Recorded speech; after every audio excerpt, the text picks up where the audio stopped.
Hello साथीहरु, यो चाहिँ मेरो 8th मिनी ब्लग र आज चाहिँ म भान्सामा खाना बनाइरा छु। यो चाहिँ हाम्रो यो वर्षको लास्ट लिची हो। अब चाहिँ लिची सक्यो र म खाना साना हालेर कामतिर लागे र काममा पनि पुगे। दिउँसो चाहिँ पूजा खै कहाँ गयो भनेको आखिर गोदाममा गएकी रहेछिन्। अनि उ आएपछि चाहिँ दिदी तपाईको निधार खाली भयो, आउनु म टीका लगाइदिन्छु भनेर पेनले टीका लगाइदिरहेको थियो। अनि म चाहिँ दिउँसोतिर फेरि ओल्डिङमा पैसा तिर्न गएँ माइतको लागि।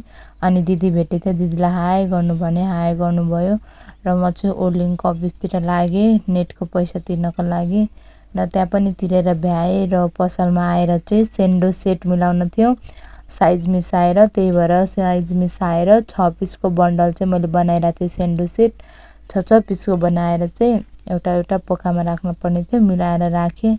र आज चाहिँ हामीले के गर्यौं भन्दा धेरै चाहिँ यो डिस्प्लेहरु सबै चेन्ज गर्यौं, यताको यता यताको यता गरेर सामानहरु साटसुट गर्यौं।